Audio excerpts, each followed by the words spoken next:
After మీకు నేను మంచినీళ్ళు తెచ్చివ్వాలా? వయసు రాగానే సరిపోదండి, ఎవరితో ఎలా మాట్లాడాలో కూడా తెలుసుండాలి. వాడు కడుపులో ఉన్నాడు కదా, వాడి గాలి ఆడక చోట్లు పడుతున్నాయేమో. ఓపెన్ చేస్తే ఏంటది?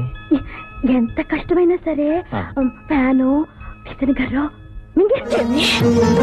ఎవరు లేని అనాథమని ప్రేమతో చేరదీసినప్పుడైనా అక్క నీ పసుపు కుంకాలను దోచుకున్నాను, నీ మొగుడు చేత తాళి కట్టించుకున్నాను, నీ మొగుడు సొంతం చేసుకున్నాను, నీ కాపురాలు చిట్టుకున్నానని నువ్వైనా చెప్పొచ్చు కదే.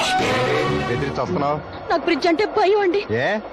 రైలు వెళ్ళిపోతుండగా బ్రిడ్జ్ కూలిపోద్దని, రైలు గోదావరిలో పడిపోద్దని, మనం అందరం చచ్చిపోతామని. అందుకే నేను చిన్నప్పటి నుంచి రైలు ఎక్కను.